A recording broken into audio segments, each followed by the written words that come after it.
Steve, thank you so much for joining us today on the Athletics of Business podcast. I am so excited to have you here. And I'm so happy to be here with you. The Athletics of Business, I'm really excited about our conversation today. There's so much to talk about, but what I would love to do and where I would really love to start is you just take us a bit through your journey. And, we're going to jump into your book, and congratulations, by the way, on your book. Amazing book, Uncompromising. We're going to talk quite a bit about that, but let's start at the beginning, because truly that really had a lot about shaping you and who you are as a person and as a leader, as a husband, everything. Yeah, well, let me first start off, Ed. Thank you again for having me. But let me just start off. I was set up to be the perfect victim. Single mother, she raised 4 boys by herself, housing projects of Indianapolis. She had an 8th grade education. When she left my father, she had a marriage license, but didn't even have a driver's license. Wow. So you were talking about the perfect setup to be a victim. And sometimes, Ed, and this is not to be critical, and sometimes people can get comfortable with being a victim. Absolutely. My mother, there was no victims allowed. And so my mother, wonderful woman, 8th grade education, born in Upson County, Georgia, about 2 hours outside of Atlanta, south of Atlanta. She met my dad, Linton White. She got married when she was 18 years old. So she found the Lord at 14. And 5 years later, she was walking down the same aisle with my dad, and they were on their way. They moved to Florida. They raised 3 children. I had a 4th child. My 4th brother came along later in life, but she raised 4 boys by herself. But Ed, clearly, as we were growing up, my dad, who was an honorable man, who's no longer with us, hard worker, very determined, overall a good man, good father, but lost his way. He became an alcoholic, hanging out with the wrong folks, but he owned his responsibility. And my mother made the difficult decision, Ed, that for her boys to grow up and have a better life, she had to make a change. She had to get us out of that environment so she could raise us the way she thought we should be raised. And I didn't understand, Ed, what was going on, this idea of finding your purpose in life. And I truly believe in the Mark Twain quote, the 2 most important days in your life is the day you're born, and the second is when you know why. I didn't understand that my mother was trying to answer that question, but she made the difficult decision to move to Indianapolis, Indiana, where she had a brother, and said, I want to create a better life for my kids. And so she made that difficult decision. And I must tell you, at 10 years old, I was not in favor of this move. I still wanted to hang out with my dad. I wanted to be around my cousins. And I'm sure we did not make it easy for her, but she was very focused. She had really answered that question, why am I placed on this earth? And it was to raise and create an environment for these 4 little boys that they could have a better life. Wow. So we moved. Her first job was cleaning motel rooms. Now, Ed, this is motel with an N, not hotels with an H. There's no spa. I got the picture. No in-room dining. I think you know what I'm talking about. You pull your car up and your door is right there, and it's one level, and you go in, and that's what you do. Well, I think it's important also to point out that I was right across from the Indiana State Fairgrounds. That's right. That's taking a motel to a whole other level too. That's exactly right. And the people that came there's something about people going to motels. They treat it like they would not treat their own home. But I learned some very valuable lessons. So my mother was cleaning motel rooms for 3 years. That was her first job in Indianapolis. And Ed, she graduated to become a high school janitor, and she did that for 35 years. And now she's still with us. She's happily retired, and she gets to go around the country visiting her grandchildren. But for 3 years, every weekend, Ed, because she couldn't afford babysitters, because during the week we were all in school. But on the weekends, we would go help her clean these motel rooms. Now, at first, we would just sit there, stay out of her way. But as we got older, she said, you know what, I've got free labor here. I got to put these boys to work. But Ed, I learned some very, very, very important lessons. Hard work, commitment, attitude, and effort matters. Although people did not always treat my mom with great respect, she never allowed that to impact her outlook and her approach. And I learned about family. And while I didn't know I was learning this, I was learning about living a life of purpose, living a life that makes a difference, living a life that's not about you, about someone else. I didn't know I was learning that lesson, but I was certainly learning that. And that's that journey. And so as we went along, my mom graduated to become a high school janitor. She could afford a little bit more. We moved out of the housing projects to a 1,200 room, 2-bedroom home. She turned the garage into a 3rd bedroom. And that became our home for a number of years. We went to high school, and college was not even in our realm of thought. My mom just wanted us to grow up to be honorable young men, pay our taxes, hopefully get married. She would have a bunch of grandkids, and that would have been success. And for me, watching the postman, that was going to be my job. Working at the United States Post Office was a glamour job. But something happened along the way, Ed. And this is why I believe America is a great country. While we certainly have our issues, but the more I gained exposure, the more people gave me a hand up, not a handout. A hand up is an opportunity to display your talents.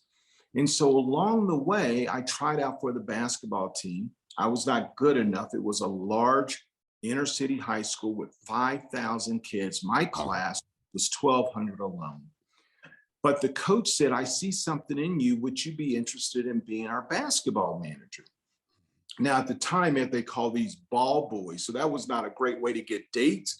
But we quickly, over time, changed it. So we're basketball managers, not ball boys. Because we did, we had a number of duties. And I know you've been in and around basketball for a large part of your life. And those basketball managers play a significant role in helping the team be successful. And along the way, as Coach Hudson was helping these leaders find colleges to go play basketball, he started asking me the question, well, where are you going to go to college? And I said, Coach, I've never even thought about it. And he said, Steve, I truly believe you can be successful in college. So that was an example of Ed, of a hand up, someone planting a seed, helping me find those opportunities. And from there, I just moved on, joined corporate America, starting off carrying a sales bag, and ended up being president of Comcast West, leading a business, almost $18 billion, over 30,000 employees, serving 13 million customers, running our business for the entire western part of the United States. So that journey, starting in that motel room to the highest levels of corporate America, it's been quite a journey, but a lot of hand ups, not handouts, have allowed me to reach that goal.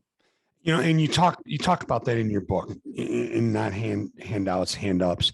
And you talk, at what point did you start to connect the dots when you got into the business world? Like, something's happening here. Like I'm making some progress, because like anything, race does get involved in the grind. And you talk in the book about being exhausted, not in a bad way, not in a negative way, just the reality of what you had to do to get ahead. When did you start to connect those dots, Steve? Yeah, it's so interesting, Ed. I truly believe this. All of us come into this world with a little light. And based on who we meet, people can make that light dark, but you can also meet people that make it bright. And so at every opportunity, when challenges were presented to me, people communicated they believed in me. And then when I started to accomplish things and I started to gain confidence and I got more and more responsibility, that light only got brighter. And then I started dreaming it. I started thinking about, well, maybe I can do this. And then when you take a dream and you write it down, Ed, and it starts to happen, it just feeds on itself. And that's why I believe leadership always is about positive reinforcement. That does not mean I don't give you hard coaching. That does not mean I don't give you tough feedback, but I'm doing it because I care about you and I see something in you that you don't even see in yourself. And Ed, I was blessed with leaders who saw things in me I didn't even see in myself. And when they started talking about that and I started enjoying success and I started accomplishing things, my dreams just got bigger. Mm-hmm. And so that's how it kind of goes. And the final second point on that is, and I truly believe the power of expectations is a very important thing. Mm-hmm. When you raise the bar, not unfairly where people can't reach it, but you want the bar to be just high enough where you're always striving to be better. Right. And when you can be surrounded by teammates and coaches and leaders and family members that are always challenging you, mm-hmm. that's an important thing. And the final point I'll make on this end, someone asked me the question, said, Steve, if you could go back and give the 15-year-old Steve White advice, what advice would that be? I would say, surround yourself with people that pour into you in a positive way. Mm-hmm. Because I promise you, you're impacted by your relationships more than you even know. Right. And so when you can surround yourself with positive people that are pouring into you, you're on your way. So those are some of the things that allowed me to realize my potential and get me to the point where I started believing that I could do more. Who are some of the folks along the way that you surrounded yourself with before you earned that first leadership position? Who are some of the people that really impact you and saw something in addition to the high school basketball coach, which I think is phenomenal, right? Yeah. Who are some of the folks? Alice Goodrum, she was my speech teacher. And Ed, what she would do is I would pop in the first row, mm-hmm. and she saw a little light in me. She started bringing me to her home along with other kids that she mm-hmm. believed in. And she just started exposing us because that was my first time seeing grass, right? She lived in an area in Indianapolis called Fall Creek, and she had a nice yard with green grass. Yeah. I was living in housing projects and in another part of town where it was only concrete. Yeah. And I'm being a little funny and a little silly, but you get my point. She was exposing me to the possibilities of what's out there beyond the little world that I was living in.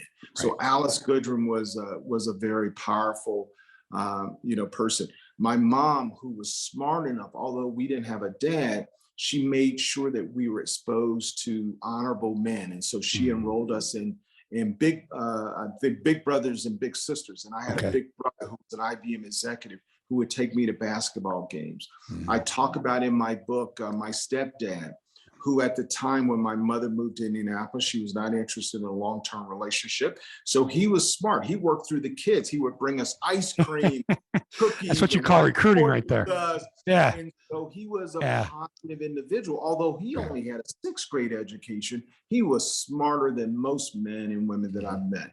So I had enough role models because my mother understood the power of influence. Mm-hmm. And so therefore, in putting positive influences in and around us really made a difference. Let me tell you an example of how that has manifested itself today as now that I'm a dad. I have a 9-year-old son. His name is Stevie.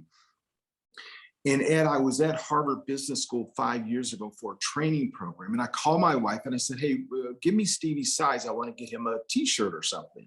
And she gave me the size. But something hit me, said, Steve, don't just buy him one shirt. Buy him 7 or 8. But let's buy them in different sizes. Mm-hmm. So Stevie started wearing Harvard Business School gear when he was 5 years old. And now at 9 years old, he's still wearing Harvard gear because I bought different sizes. So the power of expectation, whether he goes to Harvard or not, is not the point. But the point is he's already talking about, now, Dad, when I go to Harvard, do I have to become a Red Sox fan or Celtics? And I said, no, we hate them. No, I'm kidding. I like all Boston teams. But he's already saying, Dad, do I have to become a Celtics fan? Yeah. But the expectation, that's the influence already being set. So those lessons I learned at 15 and 16 and 17 years old, I'm now applying this in my own life as a dad, creating that positive influence for my son so he can realize his full potential. Love that. And now I have to go out and buy more Creighton gear, right? I have to go buy some more sizes for my 9-year-old and 7-year-old. Dang, I thought I was done spending money for a while. But no, I absolutely love that. Now, how do you align that? I mean, in business, so you're developing as a coaching leader, you're bringing someone up that you really believe is going to make a great leader. How that power of expectations, how do you do that? And you've touched on it, right? Because you want that discomfort there. You want to get them outside their comfort zone, but you also want to make it a place where they can take chances, fail, and they're there. You're there for them. You can also support them. But how did you go about doing that?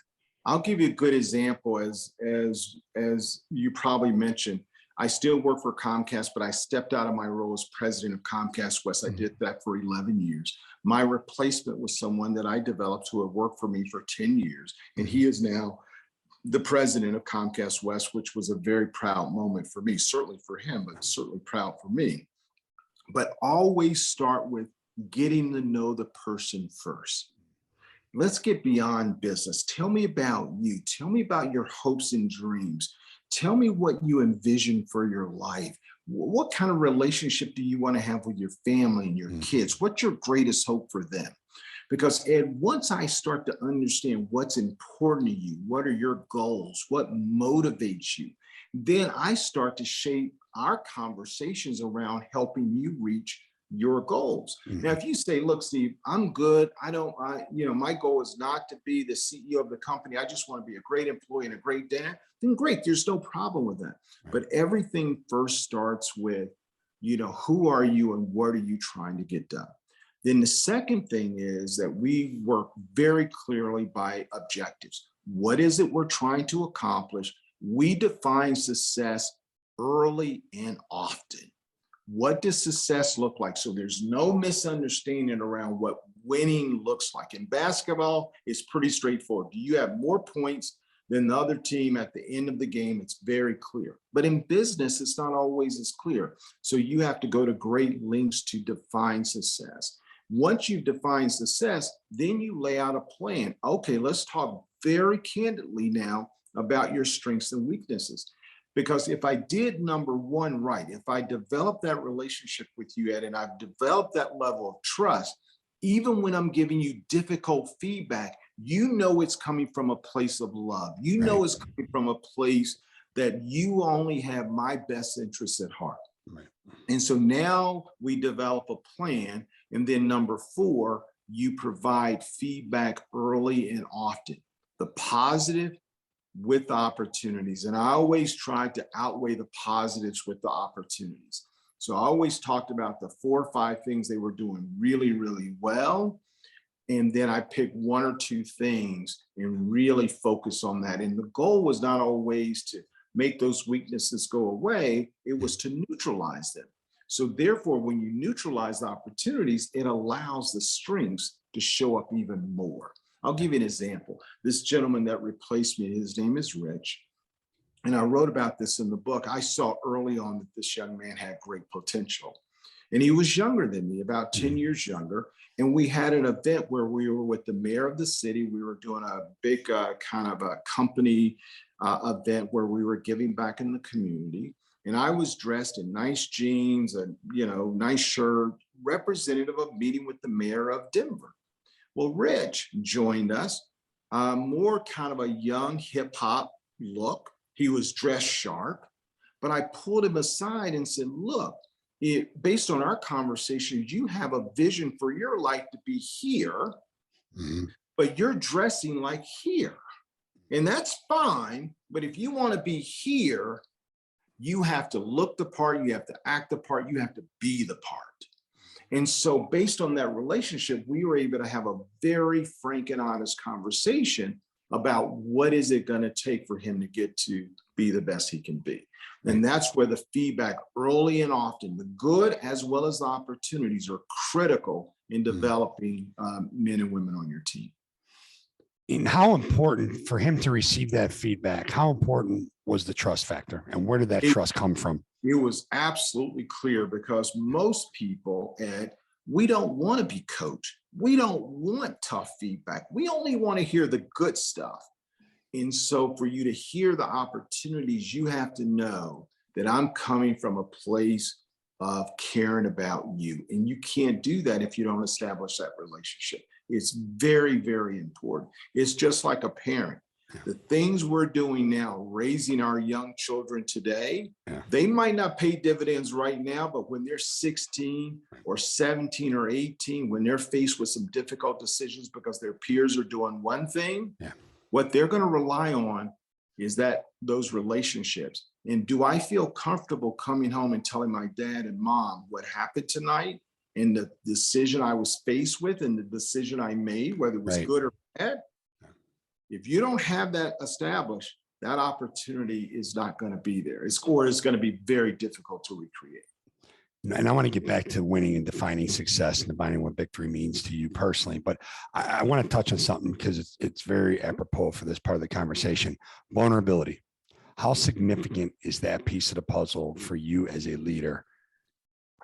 It's critical. Yeah. You know, in writing the book, I'm very vulnerable. I share some things, not everything, but certainly share enough to show my flaws for everyone to read.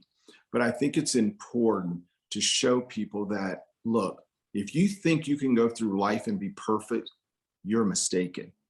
If you're out there trying it, if you're out there, as Teddy Roosevelt says, if you're in the arena, you're going to make mistakes. Right. But then giving people the confidence that it's okay to make the mistakes. Right. That's how you're going to grow. Because let's think about this, Ed. In my entire life, there are only 12 decisions. I literally wrote them down that have really mattered. All the other decisions, if I make a mistake, I can easily recover, right?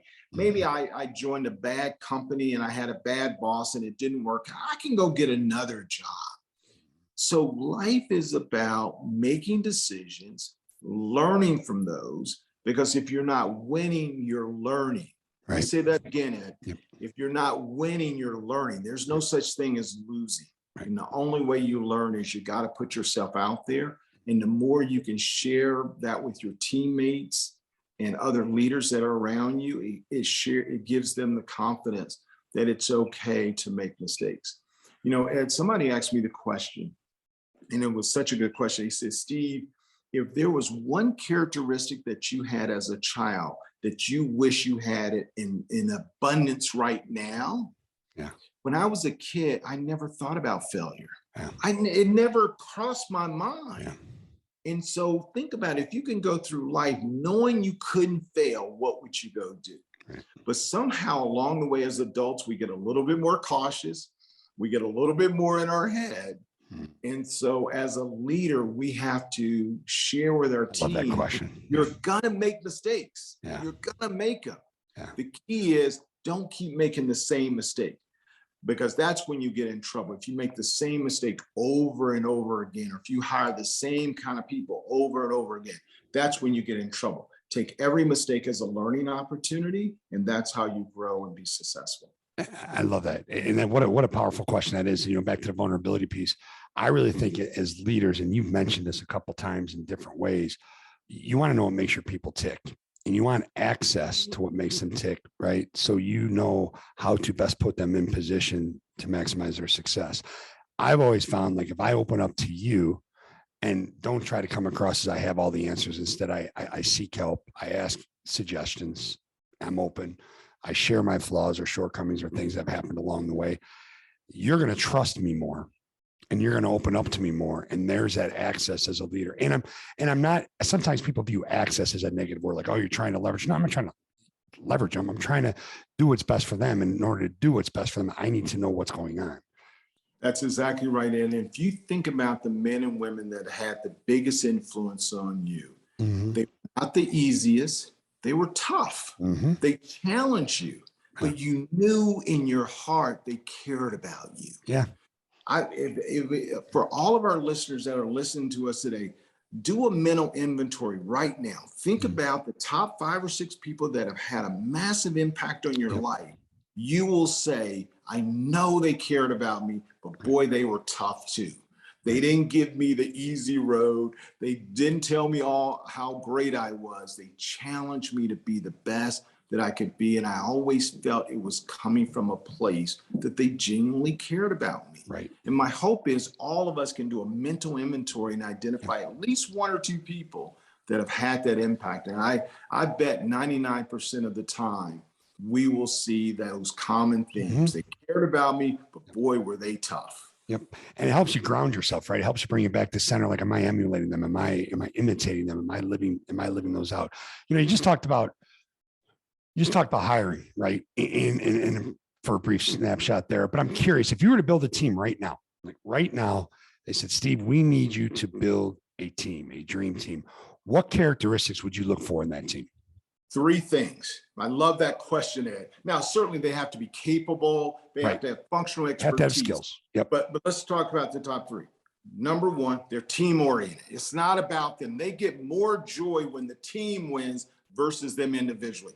You've probably seen this. The team is losing and the guy scores a basket or scores a touchdown and he does a victory dance and somebody looks and said, look at the scoreboard, pal. Yeah. So one is I want them to be team oriented. Right. I need them to be smart. And let me tell you what smart means. They have a curiosity. They have this quest to dig more. They're just not satisfied with surface level answers. So there are book smart people, valedictorians that are very smart. They can tear apart books. That's not the smart I'm talking about. That's great too. Right. But I want that natural curiosity. They're always pulling the layers off it. They're trying to find a better solution and a better answer. I call it curiosity. Somebody else might call it something else. But you've got to be smart to withhold judgment when somebody gives you a recommendation to go dig more. Yep. And number 3, I want somebody that's hungry. I call it a good chip on your shoulder. I walk around every day with a good chip on my shoulder, not a bad chip. I'm hungry. And let's talk about what does hungry mean. I am hungry because I am comparing myself to myself. I'm in competition with me. I'm not in competition with Ed or the next executive or the business leader over here. I'm looking myself every day in the mirror and I'm asking myself, did I give my best yesterday? Or did I give my best today or when I'm doing it at night? When you can find leaders that are constantly competing against themselves, Ed, so now let's think about this. They're team oriented. They've got a curiosity. Well, we're going to call it curiosity smart. And number 3, they've got a hunger. They got a chip on their shoulder. They want to prove something, not to somebody else, but to themselves. Right. Woo! Woo! I'm ready. I'm ready for battle.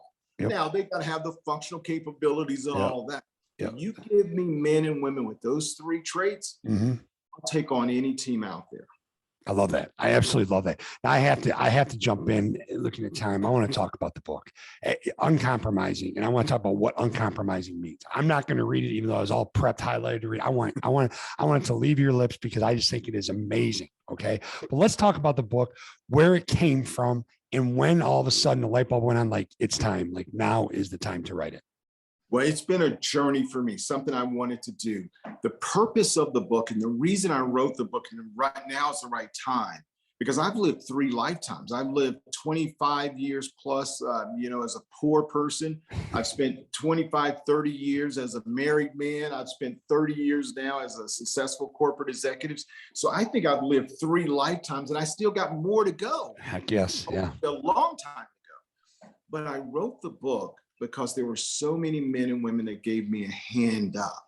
So what better way, Ed, to write a love letter to all of those men and women that helped me, that provided an opportunity? What better way to honor them than to share my lessons with others?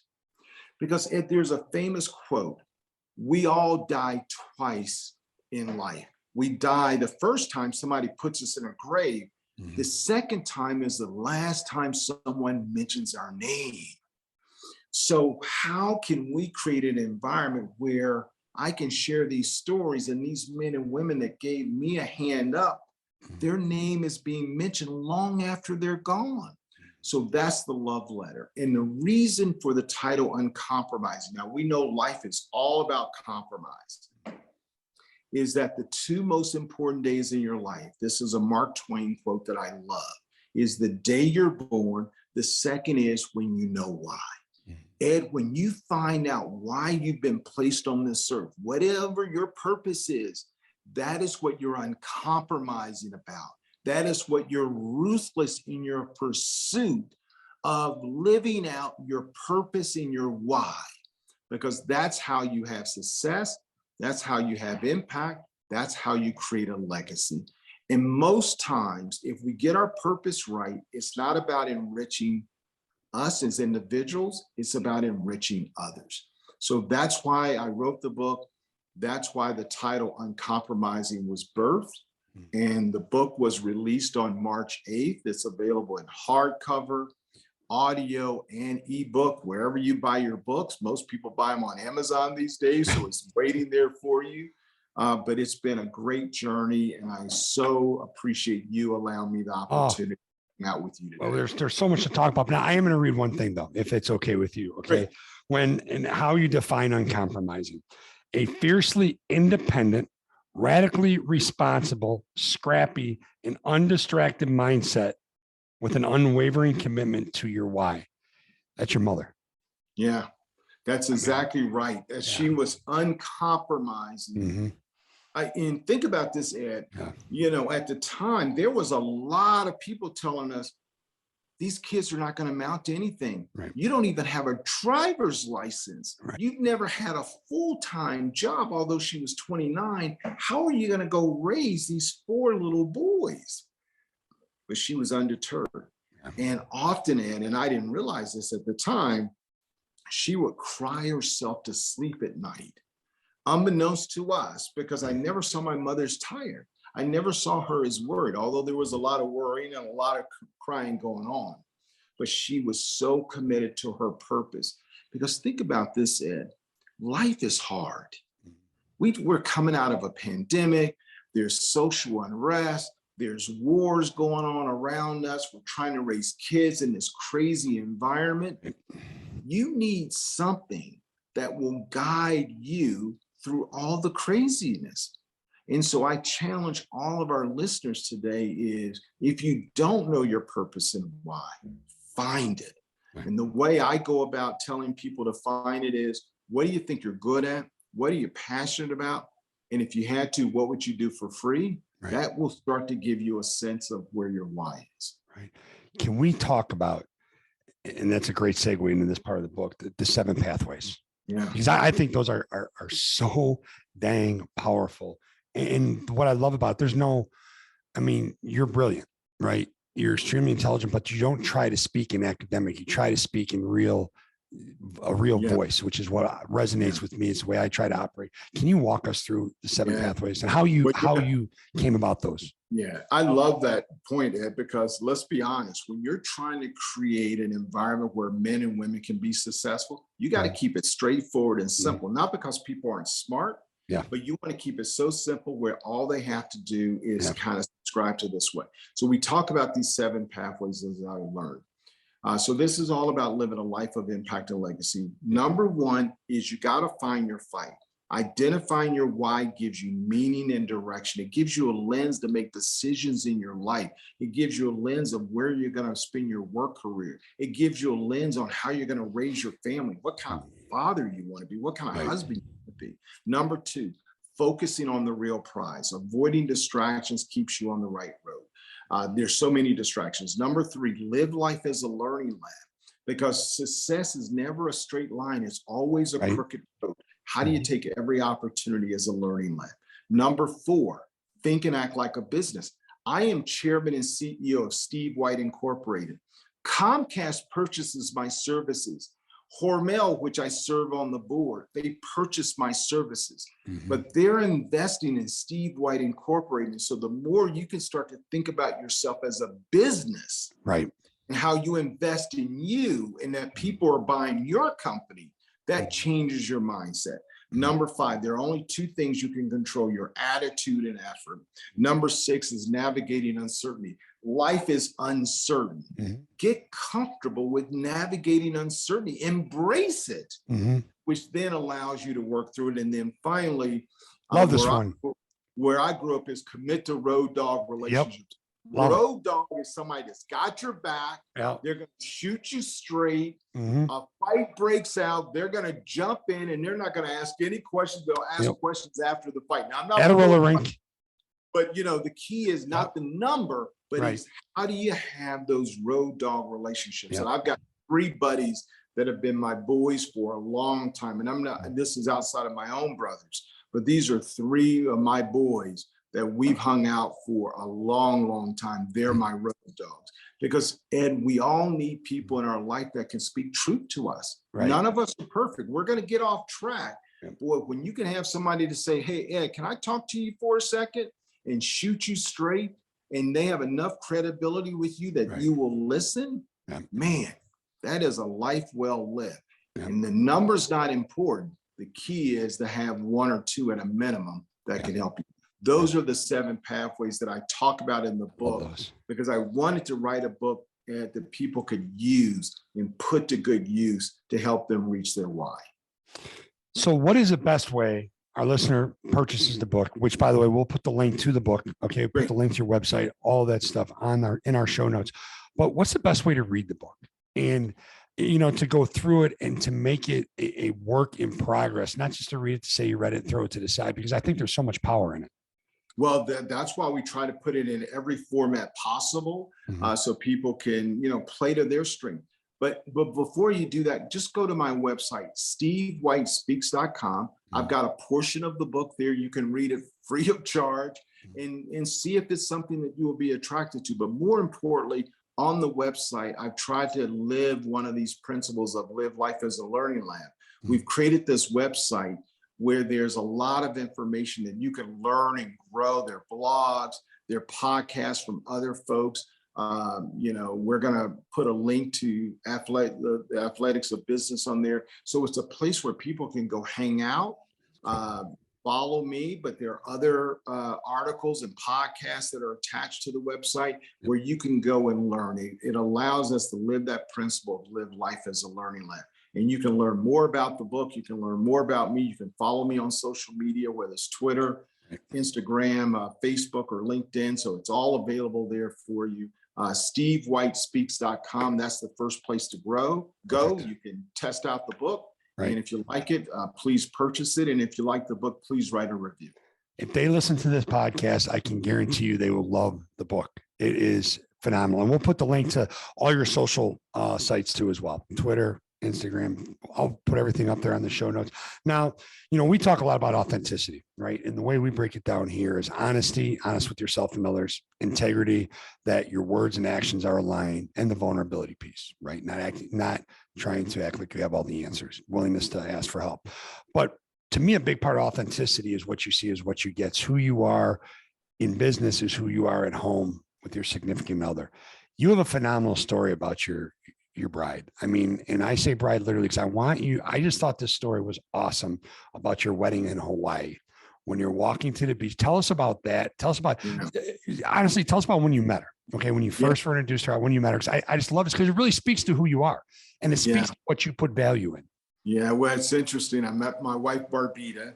We've been married a long time. I'm not because then people start guessing her age, but we've been married a long time. I met her on May 11th. The year's not important. At 4:38, she called me because 2 friends had said the 2 of you should meet. May 11th at 4:38, she called. There was something in her voice. And that's an important part of life, Ed, is to make sure you're present, because sometimes opportunity's right there in front of you. But if you're not present, you're going to miss it. Thankfully, I was present enough. I could hear something in her voice. And I'm not proud of this. I had another date that night, but I said, "Are you available tonight for dinner?" And she said, "Yes." So I met the scheduled date and said I could only meet for drinks. And met my wife at a local hotel. We were going to have dinner at 8:00. She joined me at 8:11. I remember it was like yesterday. And we just started talking. And 5.5 months later, we eloped to Maui. We got married, just the 2 of us. Our minister was the parking lot attendant. He was an ordained minister. The woman who stood up for my wife was the lady who helped alter her dress. We knew we were getting married, so we got everything together. We did all of our blood work, and we got married. And we were staying at the Marriott there, and we dressed up. I'm in a formal tux, no shoes, because we were doing the Hawaii thing. She was in a beautiful white wedding dress. And we hired someone to videotape it. This is when you videotape things. because we wanted to send it to our parents because we knew they would be disappointed. And as we're coming down the elevator, this crowd started to follow us. And we had about 300 people standing with us on the beach. And you're probably saying, Steve, I thought you guys eloped. We did. But what happened is they were filming a soap opera there, and people thought this was just a continuation of the soap opera. And this was being filmed for TV. And so we had 300 people who we had no idea who they were at our wedding. And it's a day that we obviously remember, and it's a very special day. And if those people only knew that your story was way better than a soap opera too, by the way. That's it. I think so. At least we've been on the air longer than most soap operas. But it was an opportunity where the lesson here is stay present. Yeah. Opportunities are always there in front of us. Fortunately, I was present that day to hear that voice from this beautiful woman named Barbita. And I recognized this was something special. I didn't know I was going to marry her, but I knew I had to meet her. And so be present as you go through life. Be present, because there are more opportunities being presented to you than you can even imagine. And you mentioned in the book, and you talk about sacrifices that she made in her career. She was very successful. And you both have this wonderful marriage. But here's the thing. It doesn't mean it's not without its flaws. It doesn't mean it's not without its struggles. So how were you two able to navigate those waters, to have these successful careers, and for you to be here now talking about it and to be able to, you tell the story like it was yesterday. Yeah, well, first of all, everybody has to know their roles and responsibility, right? Mm-hmm. My wife was very clear. We're going to support your career. I'm going to finish out my career. I'm going to do the things we need to do here at home. So these roles and responsibilities are very, very important. Number two, she often says, date me, dude. Just because I marry you, that doesn't mean you stop taking me out to dinner, stop romancing me, Yeah. So she says, you better date me, dude. So, but it's a key point about relationships. Yes. They're not stagnant things. They require watering, seed, and sun, and all of that kind of stuff. Yep. So that became important. Obviously, we have a shared faith. We believe in a higher being. And so that guides us. And we have a good sense about family. And the only thing that was missing for us was children. And we struggled to have children. I talk about this in the book. We lost a couple babies along the way, but she never lost faith. And I'll share this quickly with you. We moved 11 times as a couple supporting my career. And at every move, she would put a blue and pink ribbon on a doorknob. It could be to a closet. It could be to a bedroom. She just kept envisioning her nursery for her child. And then, not to gross people out, but on March 30th, 2012, we conceived naturally, because we had tried in vitro, we had tried a number of things. Yeah. We just got pregnant naturally. And then, check this out, Ed, our little boy, Stephen Andrew White II, we call him Stevie, he was born on December 18th. Guess who else shares a birthday on December 18th? I do. So every year we share a birth. Well, let's be honest. It's his birthday. It's his birthday. Yeah. Yeah. We know. Speaking of roles. Yeah. Share the same that birthday. Is so powerful. So the point here, the reason I share this vulnerable story is that you got to believe. And even when doubters are telling you you can't do it, you have to do your part. Now, my wife took care of herself. She made sure she was eating the right food and all of those things. Right. And she was caring for herself. So she was doing her part. Yeah. But the message here, and the reason I share the story, and the reason we both share the story, is that you got to believe and you got to have faith. And whatever our listeners, whatever your goals are, you can reach it. You can accomplish it. I love that. And I love this conversation. I know we're winding down here, but one more thing, and thinking about this, your story, your talk on compromising is so powerful. Okay. And I've watched some clips of it, and the way you connect, and just this conversation here, where can people find out more about how they can inquire to book you, to bring you into their organization? To go to stevewhitespeaks.com. And so as part of my deal now, I go around and I speak to large and small groups. I'm certainly out talking about the book, and I do a number of things. to help. We're using some of the books to help some young people in high schools. We've donated some of the books to high schools so we can help young people. And, you know, I also give back a lot. One of the organizations I support is called New Leaders. We focus on the development of public school principals. So go to stevewhitespeaks.com. You can email me directly if you need anything. My email's right there. But please go to the website. Even if you don't buy the book, I do think it's a great learning lab to help you along your journey. Steve, I can't thank you enough. This has been awesome. I look forward to connecting again soon. And you know, let's revisit this maybe in 6-7 months, have you on again, because I feel like there's so many other great things we could be talking about. Great. Ed, I'm so proud of you and what you've accomplished. Thanks for allowing me to hang out with you today. Thank you. I really appreciate those words. They mean a lot.